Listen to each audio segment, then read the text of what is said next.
Law Talk with Nick Maruchak, thanks to MKI Legal, your trusted employment and family lawyers. I fought the law and the law won. I fought the law and the law won. Nick Maruchak joins us from MKI Legal. Good morning, Nick. How are you? Good morning, Bowie. I am great. You look very casual today. Yeah, Yep. Working from home or Oh, no. working from a cafe? Well, I've been all week at a tech festival. So, yes, a few late nights.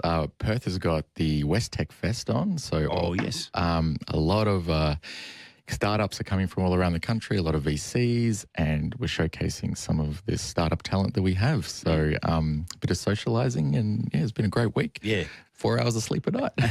And part of your legal firm's portal to the world it involves tech, doesn't it? Like your prenups and like your legal expertise that you offer can be through your website and through your social media means. Yeah, so we use technology to make prenups and binding financial agreements more affordable, and we run our website through splitwise.com. That's our brand Australia-wide, so we have the cheapest prenups in Australia. So that's the stuff that we do, me and my co-founder, who's a developer, 22-year-old kid, working hard on that. And so that's going great. But it was just also good to see some of the innovation in WA. There is, I saw a car. We were actually building a car in WA. There was a guy who's building an electric sports car, an EV one, and he built the whole thing himself from scratch. And he's got a permit from the government to produce 1,000 of them. It does about 20 a year or something like that. So I was mind blown that we have manufacturing of automobiles here. Yeah, that is amazing. Roadwise, drinkwise, and splitwise. I like it. I like it, Nick. It works. Yeah, split up your assets wisely. Yeah, that's the growing area for you and your firm, isn't it? 133 882 is the phone number if you'd like to have a chat to Nick Maruchak. We do have a couple of topics for you which we'll endeavour to get to. Traps for landlords under the WA Residential Tenancy Act. But Jodie's phoned in. Hi, Jodie. How can we help you? Hi, Simon. Hi, Nick. My company, I won't name them, don't want to get myself into trouble, but I'm contracted for full-time work, and over Christmas things get quiet, so that they're perceiving that we're going to be finishing at 2 o'clock in the afternoon instead of 5 o'clock in the afternoon. And if I still want my full-time wage, I have to take that extra pay out of my own holidays. Sorry, what was that? How is that? Doesn't sound right. Can you just give me a bit more details about? It doesn't sound right. That's why I just don't quite understand it because I want to make sure I really understand the facts here. So Jodie's a full-time worker. Yep. I'm contracted for 75 hours a week, and they're telling me that over Christmas period, because places are closed, I'm only going to be working 50 hours a week. So if I want to get paid for that extra 25 hours, the money has to come out of my annual leave. Okay, so this is what you want to have a look at. You want to check the modern award you're covered by. So there's a bunch of different awards, right? There's a hospitality award, a retail award. Have a look at that because the employer, if they want to, say, shut down during the Christmas period or force employees to take annual leave during the Christmas period, they have to comply with the provisions of the awards. They have to give you a certain amount of notice well in advance, and they have to follow it to the T. So have a look at that to see if they've done that. If they've done that correctly, they can force you to take annual leave if the award allows it. So there are some provisions for that. And if they don't follow the award correctly, then that could be a fine. So how many hours are you kind of going to lose to the annual shutdown? The shutdown, yeah. 25 a day, a fortnight. Okay. I'm going to be paid for 50 hours when I should be getting paid for 75. Wow. Yeah. And did you know that in advance, Jodie? They've just told us now. It starts next week. Oh, wow. So, Jodie, notice, it's obviously an organisation that doesn't have it's not outward facing. In other words, they can close down over Christmas, can they? Well, it's the medical industry. Right. Okay. Yeah. Wow. And doctors' surgeries will be closed, and so I won't have to go there to pick up their blood.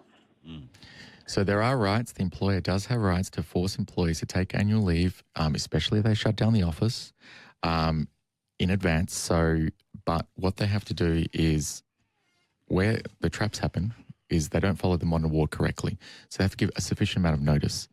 And each award is slightly different, but normally it's 4 weeks' notice, right? Not 1 week. So they may have not done that correctly. So you might have an ability there to go, well, have a look at your award. I would encourage you to give the Fair Work Ombudsman a call. They can go through that, because if you work for the metal industry, you're probably covered by something. Just don't know off the top of my head, but say you might be covered by the Clerks Award. There's definitely an award that covers the medical industry, admin workers and all that kind of stuff as well. So you can say to them, check the award, and then say, you haven't given me the 4 weeks. That's a fine. That's a breach. I can take this further. Can we maybe do a deal? The idea of taking Jodie's entitlements out of her annual leave, though, is... So are they just saying you have to take leave, Jodie, or they're saying they'll take money out of your annual leave entitlements? No, they'll just take hours out of my annual leave. No, they can't. Sorry, I misunderstood that. I thought they were forcing Jodie to take annual leave. So they can do that, but they can't deduct your annual leave without you applying for it. Right? Or it's paid out when you finish your employment. So that also can be a breach of the Fair Work Act. So that they can't just deduct annual leave without there are very specific provisions. You can cash out of annual leave if you do it correctly. The employee can request it and take it, but you can't just deduct it. So because I originally thought that they were just forcing her to take annual leave, and that's very common. Does that help, Jodie? Are you able to talk to the Fair Work Ombudsman? Because it doesn't... I mean, I've worked in places where they say, look, we're shutting down for 5 days and you have to take leave. Yep. So, and Jodie, the other thing I can do is I can give you a call after, and I can get a bit more details here, and maybe I'll get you an email, prepare an email for you to maybe send to them and see if you can resolve it, if you like. Is that okay, Jode? That sounds unreal. Thanks, guys. Thanks, Jodie. Thank you. Jodie, I'll put you back to Sophie and to Kira and to Luca, who's working with us today. 133 882 if you'd like to speak to Nick Maruchak today. The traps for landlords under the Act. Nick, what do you have for us? Yeah, I heard some of the breakfast boys talking about it today, and a few callers called up. So, yeah, it's a dense piece of legislation, the Residential Tenancy Act. It's full of fines for landlords if you get things wrong. So I'm just going to list a few things off. You can, when you get a bond, you got 14 days to lodge it with a bond administrator. You can't charge more than 4 weeks bond. With rent, you can't get more than 2 weeks rent up front. You can't increase rent more than once in a 12-month period. There was a lady that breached all this, and where she charged the tenant $32,000 and several months rent up front, and she was fined $8,500 and there was a criminal prosecution there. When it comes to advertising, you have to advertise rent for a fixed amount, and you can't do like informal rent auctions or encourage people to bid above the advertised price. There's also obligations to do a property condition report within 7 days of the tenant moving in and 14 days before it ends. There's a fine for not doing that. There's there's lots of tenants' rights for pets. So if a tenant requests to have pets, you've got 14 days to respond, and you can only refuse on limited grounds. And if you don't respond in 14 days, it's automatic approval. There's strict laws about using tenancy databases. So if you're going to use a tenancy database, you have to tell the tenant which database you're using.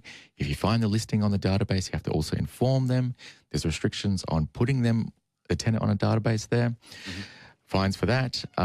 Another one is if tenants are protected from retaliatory action. So you can't increase a rent or terminate the lease or issue a breach notice if the tenant exercises certain rights, such as asking for repairs or making requests for repairs or seeking reimbursement and making complaints about that. So that's restricted. There's a whole bunch of rules if the tenant leaves abandoned goods on the property. So you can dispose of perishable or low-cost items, but otherwise, if they leave goods, you have to store them safely for 60 days and a whole bunch of stuff you have to follow, and that's a $5,000 fine there. And there's also fines if you interfere with the tenant's the client's enjoyment. So obligations on providing adequate security, and the list goes on. So a lot of things for landlords to be on top of, and it's filled with fines between $5,000 to $20,000 for getting them wrong. So all right. Thank you.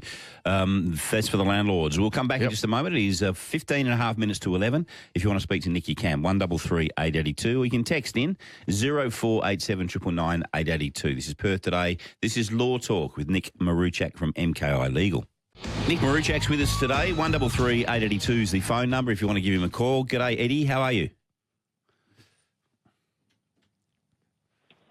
Hi, Eddie. We got you there.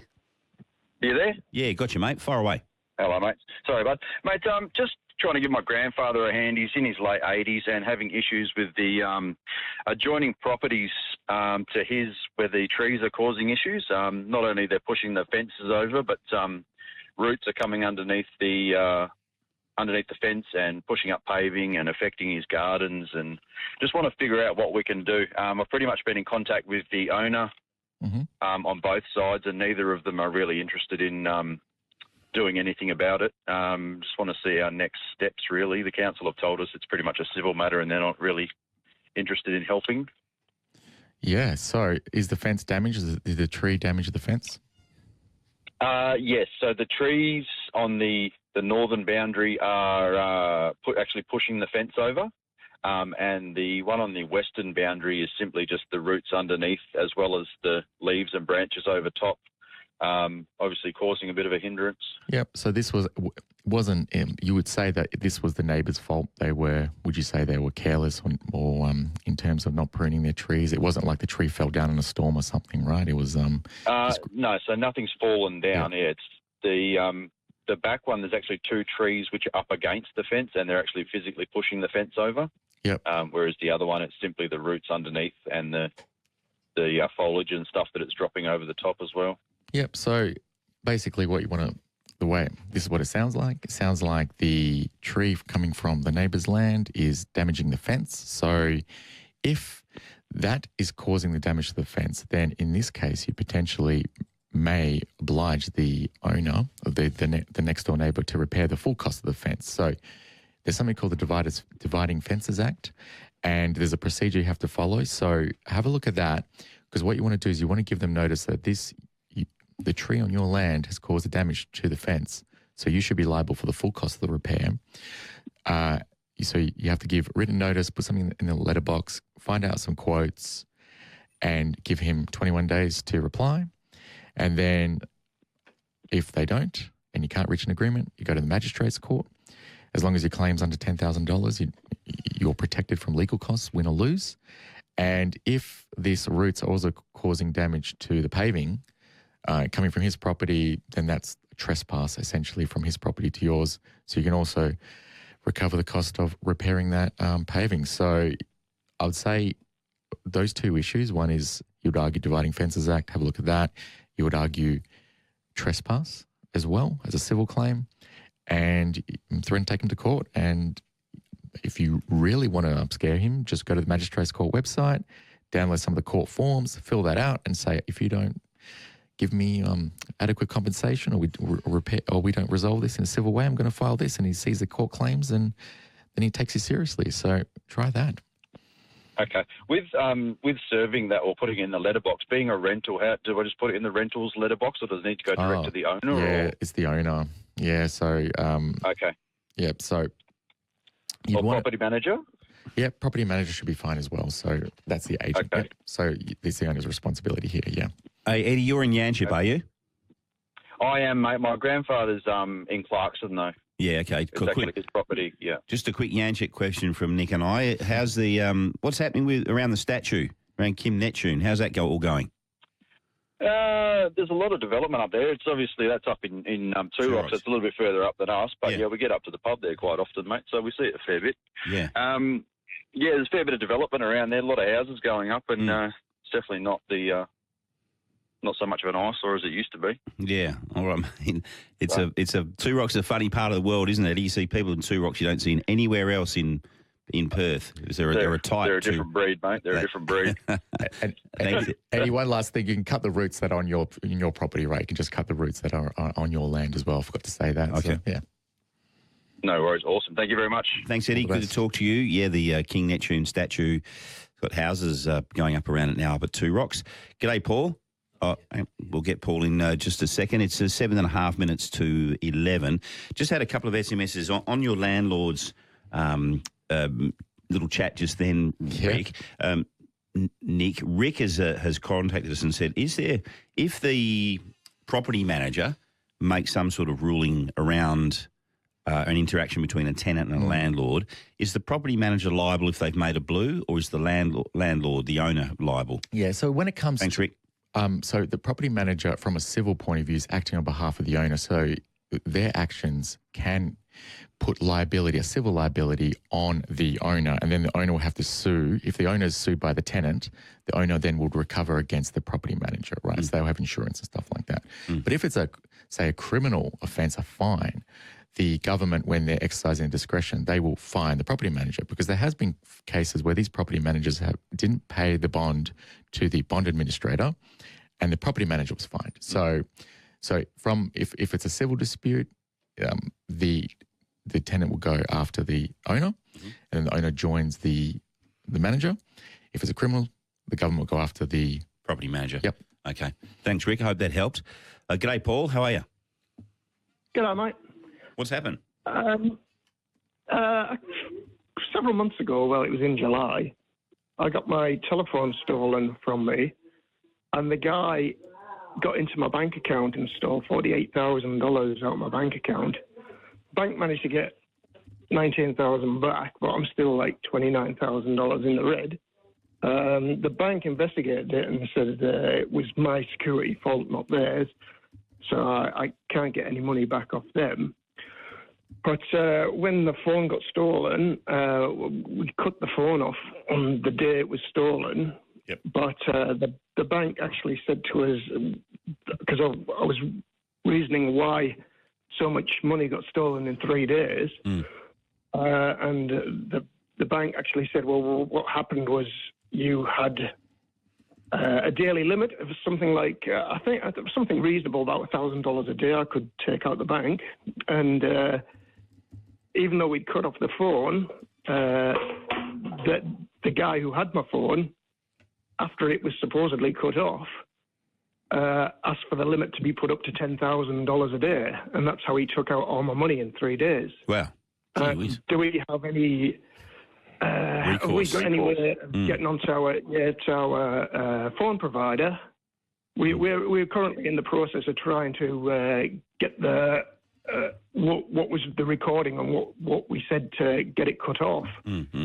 But it was after the date. The bank sent a 6-digit note, a number, a code, and they sent it back to the bank somehow, even though the phone was cut off, and that's what enabled them to take out so much money.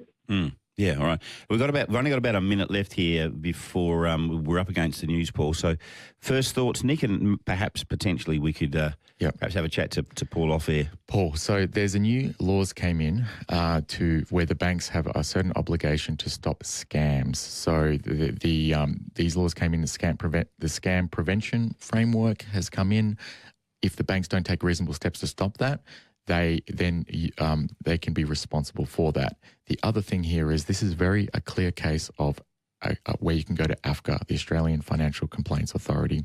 The bank has an obligation to keep your funds reasonably secure, and if they fell below the standard, then you can get compensation from AFCA. So I can have a quick chat to you about that, but that's probably where, if you've done an internal complaint already, that's probably where you would go, and AFCA would look at everything and make a decision whether the bank was aware this was a scam or whether they breached their duty to try and keep your account safe. Yeah. And that's all. Paul, I'll just put you on hold, mate, and we'll put you back to Soph and to Kira, and Nick might try and follow up on that one as well. Thanks for your call, mate. That sounds horrific. So thanks for phoning through. Nick, thank you. You going back to the West Tech convention, or is it done? No, I am going just to sleep today. Are you? Yes. Going to have a kip? I'd have to catch up on 4 hours a night for the last 3 nights. So it's right. it's they're in Roto today, so I didn't get a ticket for that. All sold out. Yeah, okay. All right. Mate, good to see you. Thank you, and we'll see you next week. Thank you. Thank you. Nick Maruchak from MKI Legal. In the news at 11 today, Philippa will continue to tell you the story about the RAC and the ACCC and the RAC. And the Perth Scorchers are preparing for a do-or-die final against the Sixers tonight in the WBBL. Back shortly.